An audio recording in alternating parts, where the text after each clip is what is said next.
Hello everyone, welcome to another Advanced Higher Maths differentiation video. That's what we look at today. So what we're going to really look at is three new trigonometric ratios. So they are sec x, cosec x, and cot x. So we're going to introduce them, really look at where they come from, and then learn the standard derivatives for them. So success criteria for today. We want to know the equivalencies of sec x, cosec x, and cot x. We want to know what they are and how to use them to simplify your trig expressions. Learn the standard derivatives for those three, and then differentiate them within scenarios involving chain rule, product rule, quotient rule, and simplify your answers fully. Okay, keep working at that. That's tricky, but keep going with it. So let's maybe look at these new trig ratios. Right. So basically, it all stems from going right the way back to third year right angle triangle trigonometry stuff. So we've got our right angle triangle shown here. The angle in the lower right hand corner, opposite adjacent hypotenuse sides are all marked. Now, basically, um, sec x, or secant, to give it its full name, is instead of adjacent over hypotenuse, it's hypotenuse over adjacent. So another way of working, a more familiar way of working with that rather, would be with the 1 over cos x formula. So that's the first equivalence that you need to know, is that sec x is equal to 1 over cos x. The next one is the cosecant, cosec x being 1 over sine x, so hypotenuse over opposite.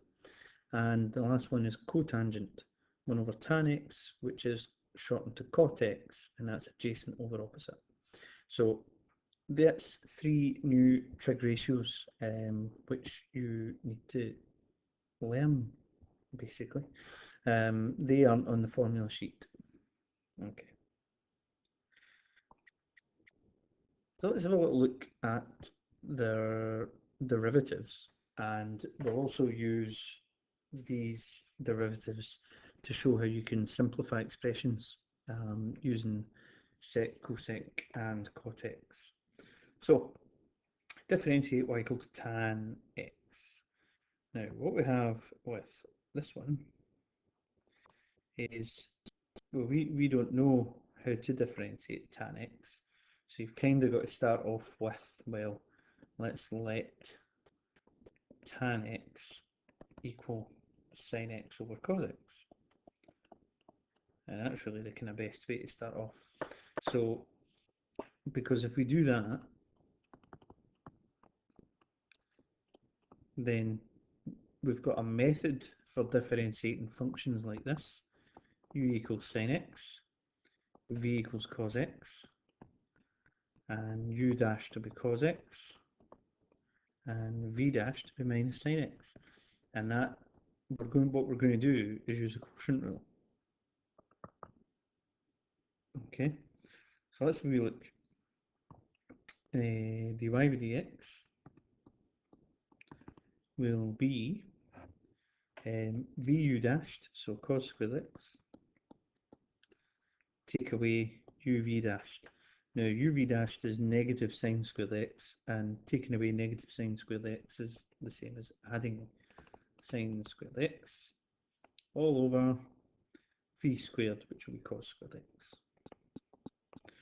Okay, so you might think, well, okay, so the derivative of tan x is cos squared plus sine squared all over cos squared. You don't have to work with it like that. You can use your trig identities to tie it up. What you should recognise from National 5, the numerator simplifies to 1. Sine squared plus cos squared is always equal to 1, so 1 over cos squared x, that's looking a bit better. And 1 over cos squared x, well, that's actually quite similar to the secant, or sec x. Okay, and 1 over cos squared x, we can say is the same as sec squared x. And that sec squared x is the standard derivative for tan x. Okay.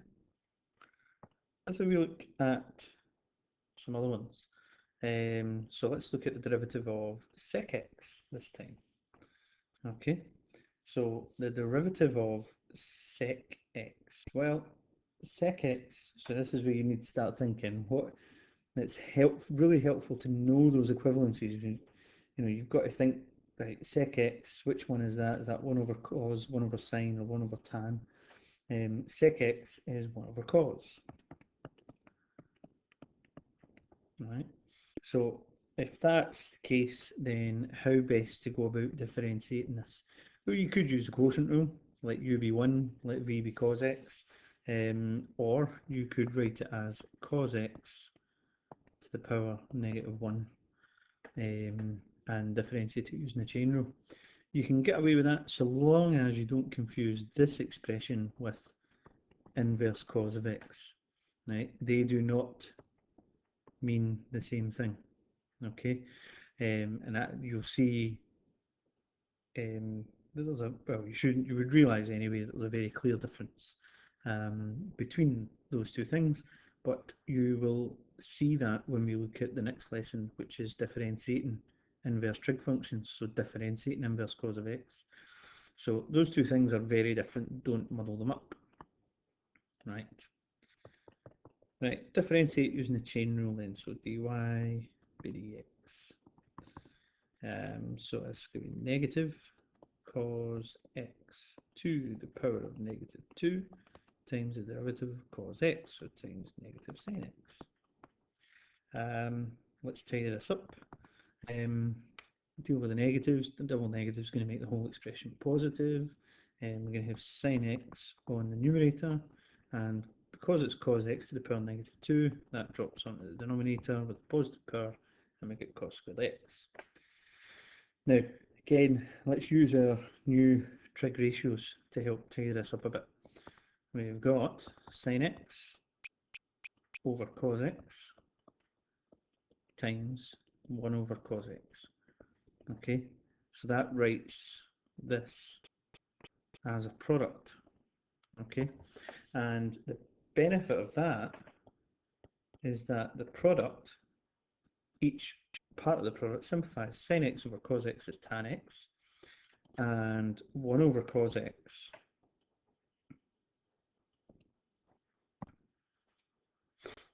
so 1 over cos x is sec x. So what we can do is we can write this now as the standard derivative.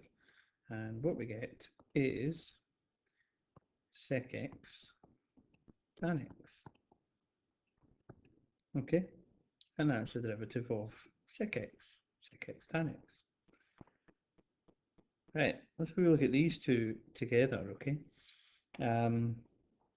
So cosec x is also the same as 1 over sin x, so which we can write as sin x to the power of negative 1. Remember, that's not inverse, that's not the same as inverse sin x.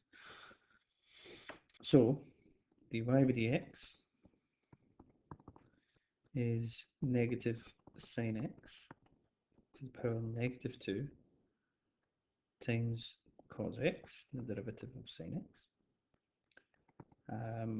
which gives us negative cos x over sin squared x.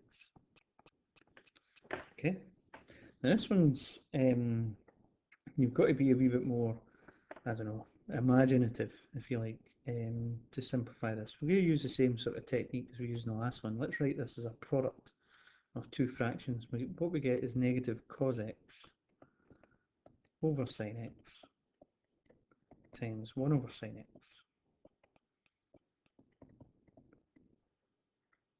Right, and well, the 1 over sin x, 1 over sin x is cosec x, so that's fine, that's going to be in there. But cos x over sin x, well, a handy way of thinking about that is negative 1 over tan x. Okay, because if tan x is sine over cos, then the reciprocal 1 over tan x must be cos over sine. So that's 1 over tan x. So negative 1 over tan x times 1 over sine x becomes negative cosec x cot x. Another standard derivative. Last standard derivative we'll look at is cot x. That's 1 over tan x, or tan x to the power minus 1. So what do we get from its derivative? Dy by dx will be negative tan x to the power of negative 2 times the derivative of tan x. So if you go away back to the first example, the derivative of tan x was sec squared x. Right, so the benefit of learning the standard derivatives. So this is negative 1 over tan squared x times sec squared x. Now, what I'm going to do is just to kind of have a play around a wee bit, if you like. Tan squared x, a wee bit like when we looked at it here, what we did was said, well, 1 over tan x must be the same as cos x over sine x. Okay, so 1 over tan squared x must be the same as cos squared over sine squared times, and sec squared x, well, sec squared x is 1 over cos squared x. Now they two will cancel, and what we have is that the derivative for cot x simplifies to negative 1 over sine squared x. Okay, which is negative cosec squared x. Right, so there you have it, guys. That is all the standard derivatives for, well, anyway, 4 new standard derivatives for advanced higher. You've got tan x, cot x, sec x, and cosec x. And that is a screen grab from the formula sheet itself. So you're very fortunate. In years gone by, there was no formula sheet for advanced higher, but there is one now, and they are on there. So you might want to pause the video, take a wee note of them. I've got one more example to do with you just straight after this, but you might want to pause the video and take note of those. Or the formula sheet is on the Google Classroom, you could just print it. Up to you. Right. This last example, all I wanted to do was just kind of highlight that, you know, I don't need to do a stream of examples differentiating each of these 3 trig functions, because you treat the methods for differentiating these 3 the same way you differentiated sine and cosine. You apply your chain rule. Now at advanced higher, you would apply product rule, quotient rule as well. If you were, you know, if it was a multiple, like you would apply the product rule to something like x squared sec 3x, for instance. You would apply the product rule to that. But essentially, to differentiate functions like this, well, all you need to do is just apply the chain rule. Same as what you would do if that said sine 3x instead of sec 3x. You would differentiate the sine 3x part, come up with cos 3x, and multiply with the derivative of 3x. This is exactly the same. You're just going to apply the standard derivatives. So dy by dx, well, the derivative for sec x is sec x tan x. So we're going to say this is sec 3x tan 3x times the derivative of 3x, so times 3. And that's 3 sec 3x tan 3x. Okay, piece of cake. I don't have to go through a whole room of examples for this, because you've used this method for differentiating trig functions loads of times between higher and again at advanced higher up to now. So, you know, just keep going with it. As always, drop me an email if you're stuck. The solutions are there with the post.